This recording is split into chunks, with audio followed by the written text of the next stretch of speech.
शासन किसका है। वो ये मानता था धमकी देंगे और हम जबरदस्ती जाम कर देंगे। हमने कहा जाम नहीं होगा, कर्फ्यू भी नहीं लगेगा, लेकिन कर्फ्यू का सबक तुम्हें ऐसा सिखा देंगे कि तुम्हारी आने वाली पीढ़ी दंगा करना भूल जाएगी। पर्व और त्योहारों के दौरान आपने देखा होगा, जब भी पर्व और त्योहार आते थे उत्पात शुरू हो जाती थी।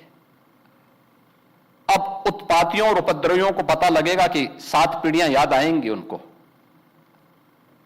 क्योंकि कभी कभी बुरी आदतें जाती नहीं लोगों की, तो उसके लिए उनकी डेंटिंग पेंटिंग करवानी पड़ती है कायदे से, जिससे उनकी बुरी आदतों को हम ठीक कर सकें।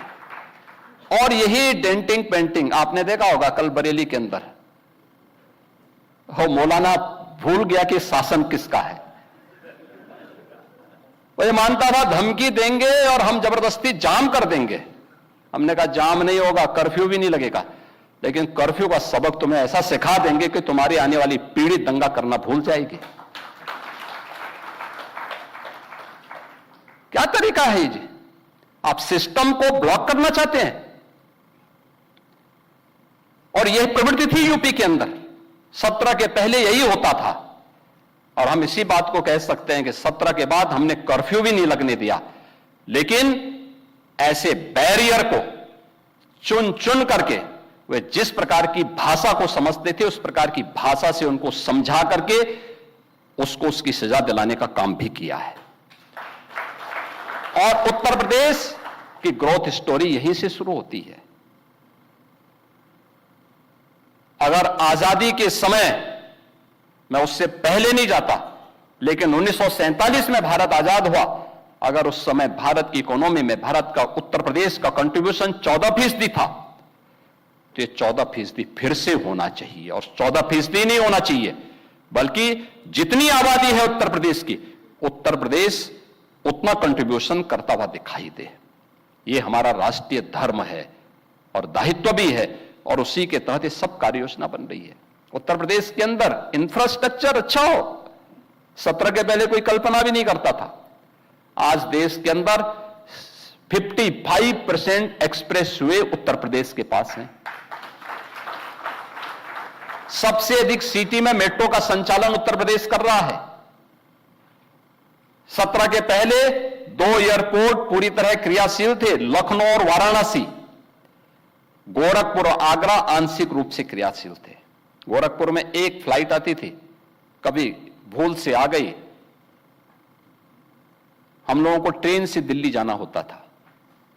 आप सोचो 14 घंटे की हमारी जर्नी हुआ करती थी। बहुत इमरजेंसी में कोई होगा तो मुझे गोरखपुर से लखनऊ 6 घंटे बाई रोड आना पड़ता था, फिर यहां से मैं फ्लाइट पकड़ता था दिल्ली के लिए। आज गोरखपुर से 14 फ्लाइट चल रही हैं, 14 फ्लाइट देश के अलग अलग सिटी को जोड़ रही है। 16 एयरपोर्ट हमारे आज के दिन पे क्रियाशील हैं। देश का सबसे बड़ा एयरपोर्ट हम अगले महीने देश को समर्पित कर रहे हैं, नोएडा इंटरनेशनल एयरपोर्ट। यानी ये उत्तर प्रदेश वही है जो पहले बीमारू था। बीमारू था नहीं, बीमारू बना दिया गया था। बीमारू मानसिकता वालों ने इसको बीमारू बना दिया था। ये बीमारू मानसिकता वही है जो परिवारवाद और जातिवाद है, ये बीमारू मानसिकता है।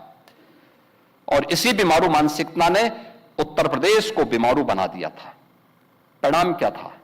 दंगे होते थे, दंगाइयों को मुख्यमंत्री आवास में बुला के सम्मानित किया जाता था, दंगाइयों की अवभगत होती थी,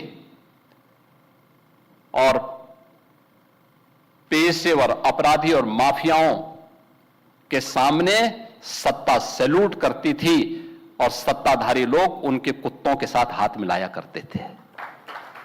आपने वो दृश्य देखे होंगे, कैसे सत्ता का मुखिया एक माफिया के कुत्ते से हाथ मिलाकर के अपने को गौरवान्वित महसूस करता था। यह स्थिति थी। आप अनुमान करते हैं उत्तर प्रदेश के लोगों को इन्होंने सुरक्षित किया था? ये सुरक्षित करते? हर जिले के अंदर एक माफिया दे दिया था, और हर माफिया को जिले के अंदर पैरेलल समानांतर सरकार चलाने की पूरी छूट दे दी थी। आज परिणाम क्या था? 17 में आते बते उत्तर प्रदेश न केवल बीमारू था बल्कि उत्तर प्रदेश के नागरिकों के सामने पहचान का संकट भी था। हर व्यक्ति अपनी पहचान के लिए मोहताज था। न बेटी सुरक्षित, न व्यापारी सुरक्षित। खेतीबाड़ी चौपट, किसान आत्महत्या करता था। नौजवान की नौकरी पर सेंध लगती थी, उसकी नीलामी होती थी। चाचा भतीजा दोनों वसूली के लिए निकल पड़ते थे। वसूली का गैंग चलता था। ट्रांसफर पोस्टिंग में इनके दलाल बोली लगाया करते थे। और आप भी देखते होंगे जब हम ट्रांसफर पोस्टिंग करते हैं तो आज भी उनकी पीड़ा झलक उठती है। कैसे हम लोगों ने उनके उस अनैतिक अवैध व्यापार पर कैसे प्रहार किया है। उनके सभी चेले चपाटे किस प्रकार से चिल्लाते हुए दिखाई देते हैं। हर एक मामले में आज आप देख सकते हैं world class infrastructure Uttar Pradesh के पास। एक्सप्रेसवे नंबर 1 पर, रेलवे का नेटवर्क नंबर 1 पर, मेट्रो नंबर 1 पर, एयरपोर्ट एयर कनेक्टिविटी नंबर 1 पर, देश की पहली रैपिड रेल उत्तर प्रदेश में, देश का पहले इनलैंड वाटरवे उत्तर प्रदेश में, एमएसएमई का सबसे बड़ा बेस उत्तर प्रदेश में।